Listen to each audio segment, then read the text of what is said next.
Good day. Our verse for today can be found on Proverbs chapter 18 to 20. I will read the King James Version. Death and life are in the power of the tongue, and they that love it shall eat the fruit thereof. Proverbs 18:21 Tagalog. Ang kamatayan ay ang buhay ay nasa kapangyarihan ng dila, at ang nagmamahal dito ay kakain ng bunga nito. Ang pag-aaralan natin ay ang salita ng Diyos, kaya makapangyarihan. Pero kung salita ko lang to, walang dating. Ngayon, bago tayo magsimula, nais ko pong malaman nyo na ang pinaka-topic natin dito, yung power of the tongue o ang kapangyarihan ng dila. Ang isang example ay yung tinatawag na bad mouthing. Marami ngayon, kahit magiging honest ako sa inyo, mapa sa gobyerno, mapa sa television, entertainment, or business, nakakalimutan ng tao na nakakasira to sa lahat ng aspeto ng buhay ng tao. Kaya kung ating babasahin ang James chapter 3 verse 2, in many things we offend all. If any man offend not in word, the same is perfect man, and able to bridle the whole body. Sapagkat natitisod tayong lahat sa maraming paraan. Kung sino man ang hindi natitisod sa kanyang pananalita, siya ay taong ganap na may kakayahang pigilan din ang kanyang buong katawan. Words, sabi nila, action speaks louder than words. Sometimes it is true, sometimes it is not. Kasi, sabi ng, ng mga Greek philosophers, doon natin kinuha yun eh. Pero kung pag-uusapan natin ang Biblia, words are the manifestation of bodily actions resulting thereof. Ibig sabihin, yung nasa heart natin, yung words project what we will do. Sometimes, ang tao, by mere words, marireveal mo na yung character. Hindi mo pa nakikita yung actions. Kahit gaano mo itago yan, lilitaw at lilitaw yan. Bakit ito ang topic? Hindi ko alam sa Holy Spirit kasi napakahalaga po ng conversation or speeches with the purpose. When you talk, it should always be with the purpose for you, not for others. Kasi pag for others, doon nasisira eh. Kaya tingnan nyo, bibilisan ko, no? Sabi rito, ano ba ang benefits pag meron tayong maingat na pananalita o maayos na dahilan? Minsan kahit yung dahilan maayos, pagka naman kung magsalita tayo, wala ring control. Saying the truth is not always right. Minsan, pag sinabi mo yung totoo, ma-offend. May kasabihan nga eh, naalala ko nung nagtatrabaho pa ako sa PLDT, may kasama akong nagsasabi. Mahilig sa salawi kainin eh. Hindi ko alam kung buhay pa siya, pero sabi niya sa akin, ang tao, pagka ikay nagsasalita ng hindi totoo, tuwan-tuwa. Pero pagka nagsalita ka ng totoo, galit na galit. It means the truth, pag sinabi, kailangan may perfect timing. Tama ang purpose, tamang occasion. At siguraduhin yung kakausapin prepared. Kaya ako, bago ako mag-preach sa churches, talagang pinagpe-pray ko yan. Ang tao kasi, laging may nasasabi. Tingnan nyo ang warning ng Bible sa atin. Sabi niya rito sa Proverbs 21 verse 23, "Whoso keeps his mouth and his tongue keeps his soul from troubles." Tama, di ba? Pag sinabi nga na ang sino man nagbabantay ng kanyang bibig at dila ay nag-iingat na hindi makasali sa gulo. Minsan yung mga pananalita, yan ang pag hindi pinag-aralang maigi at hindi naman beneficial doon sa taong nakikinig at sa sarili mo, laging may gulo. Binibigyan tayo ng warning na Lord. At saka tuwing may consequences, whether may gulo o mayroong benefit, mag-ingat po tayo dahil hindi po lahat ng tao prepared makinig. Whereas, kung may utos ang Diyos, wala akong pakialam, prepared ka o hindi. Pag sinabi ng Diyos, sabihin mo to, doon, yun ang go signal. So, malinaw na malinaw, no, na ang sino man daw, nagbabantay ng kanyang bibig at dila ay nag-iingat, no, na hindi makasali sa gulo. Sa James chapter 3 verse 2, pakinggan niyo po to in English. "For in many things we offend all. If any man offend not in word, the same is a perfect man, and able to bridle the whole body." Kung babasahin to, baka marami sa inyo nabasa na to, maaaring iba hindi, no? Explain ko lang po. Medyo may konting hindi naman natin pwede ubusin dahil devotion to.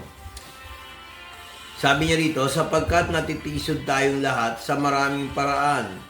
Kung sino man ang hindi natitisod sa kanyang pananalita, siya ay taong ganap na may kakayahang pigilan din ang kanyang buong katawan. When it's how you speak, it's how you act. It's how you control your words, you can also control your body."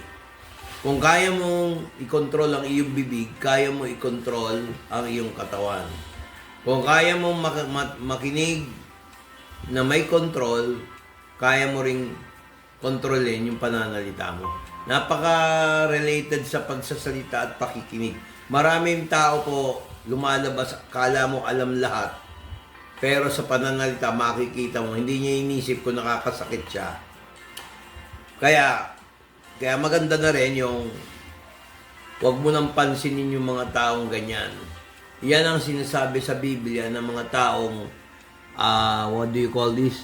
Mga tao walang control sa bibig, ibig sabihin walang control sa kanyang kilos. Una-una, pag may bad mouthing, may consequences yan. Either yung puso niya, parang treasure, nagbibigay ng mabuti, at kung masama, magbibigay ng masama. Pakinggan nyo tong Luke chapter 6 verse 45 na sinabi ni Jesus Christ. Ginagamit ko yung New English Translation Bible. "The good person out of the treasury of his heart produces good, and the evil person out of his evil treasury produces evil. For his mouth speaks from what fills his heart." Ang isang normal na tao, kung ano yung nasa damdamin niya, nasa puso niya, lumalabas sa bibig. Kaya minsan may mga tao, pag nadidiscern nila, mahangin to, mayabang to. Kasi yung tao nagsalita, talagang mayabang. Meron namang ibang tao, hindi mo niya alam, dahil hindi pa niya to alam tong aral na to. Pag nagsasalita siya, hindi niya alam nakakasakit sila. Sa isip niya, beneficial. Pero, yung bitaw ng salita, pag hindi pinag-aralang maigi, nakakasakit ng damdamin. Minsan, magaling pa mag-sermon yan. Minsan, magaling magsalita. Pero hindi niya tinitingnan yung ugali niya. Mga katawa, no? Kaya, napaka-importante po, na kahit sa pag-aartista, kailangan marunong din tayo magbasa ng script. Kaya nga may scriptwriter kasi hindi po lahat marunong magsulat. Kasi baka mamaya pag nagsulat, naging too personal, hindi na na-appreciate ng mga nakikinig. Pakinggan yung Tagalog version. At sinabi ko sa inyo na sa araw ng paghukom, ang mga tao ay mananagot sa bawat salita na kanilang binibitawan na walang kabuluhan. Kaya mahirap yung example, yung merong mahilig magmura, bawat sentence may mura. Kahit biro yun, hindi magandang example yan.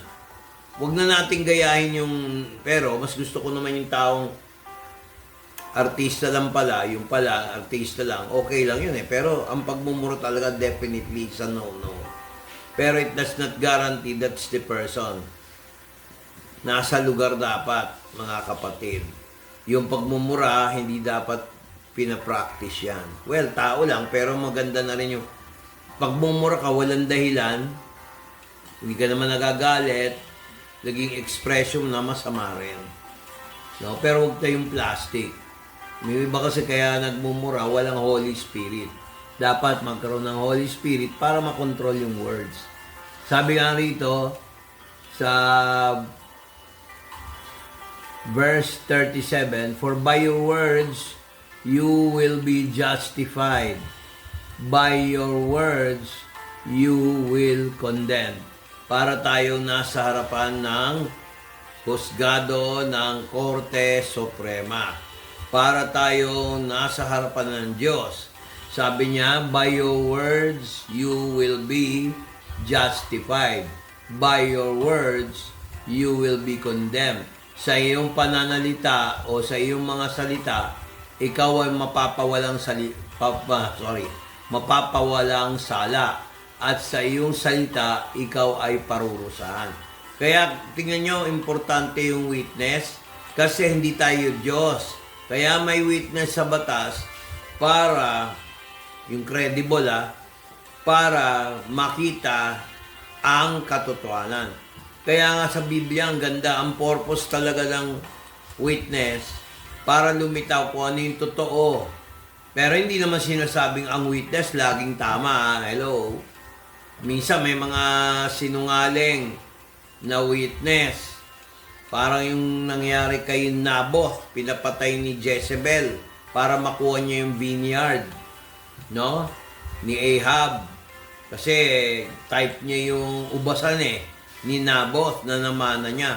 Ayaw bigay ni Naboth. Pinabugbog niya, pinapatay niya sa pamamagitan ng kanyang mga kawal, mga sundalo. Tapos nag-create sila ng tinatawag na false witnesses. Marami sa mundo ngayon, false witness. Minsan sinasabi nila, witness kami ng Panginoon. Pero ang ginagawa, katiwalian. Maraming ganyan, mga kapatid. Ingat kayo. Yung religyoso, pero iba yung ginagawa. Maraming ganyan. Sabi dito sa Proverbs chapter 26 verse 20, where no wood is, there the fire goes out. So where there is no talebearer, the strife ceaseth. Tagalog ng Proverbs chapter 26 verse 20, dahil sa kakulangan ng gatong namamatay ang apoy, at kung saan walang chismoso, tumitigil ang pag-aaway. Ingat kayo sa chismoso, sa chismosa. Mahilig mag-comment, kala mo constructive. Gusto lang niya magbida-bida para manira ng kapwa. Mahilig, kunyari, mabait siya sa isang tao, pupurihin niya. Pero pag nagkita yung taong pinag-uusapan, inaaway niya. Para nga naman pag siya inaway, feeling victim. Mag-ingat tayo. May yan ang katuruan sa Biblia. Kung walang kahoy, walang apoy. Kung walang panggatong, walang apoy. No? Kung walang mahilig gumawa ng chismis o chismoso, tumitigil ang pag-aaway. Mag-ingat po tayo sa mga taong mukhang religyoso, no? Mukhang sensitive sa kanyang reliyon, pero ang ginagawa, tiwali. Hanggang dito na lang tayo. Kung gusto niyo magkaroon ng further reading, basahin niyo ang James chapter 3, verse 6 to 8. Marami kayong matututunan na related lesson para dito. Yung tungkol naman sa gift of the Holy Spirit, pag ang Holy Spirit ang kumilos sa bibig mo, merong pagbabago. Sabi nga ng 104 verse 30, Thou sendeth your spirit, and the face of the earth is renewed. Kaya napakayan po ang word for today. Ngayon, lakasan natin ang kanta. Declare natin, magpagamit tayo ng bibig natin, dila natin. Higit sa aking kailangan, higit sa aking karanasan, higit sa aking isipin, ay kaya mong gawin. Higit sa aking kalakasan,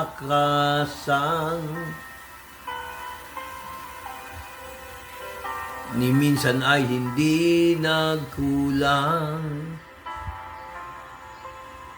Higit sa aking isipin, ay kaya mong gawin.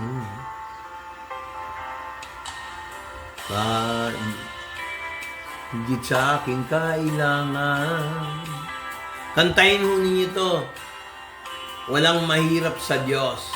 I declare, kung meron man kayong iniisip ngayon, huwag kayong magsasalita ng pag-angal, reklamo.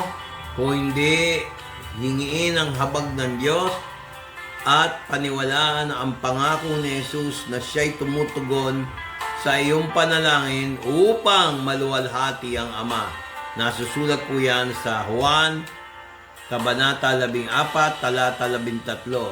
Sa John chapter 14, verse 13, If you ask anything in my name, that will I do, that the Father may be glorified. Bye-bye and God bless. Hanggang dito na lang po tayo.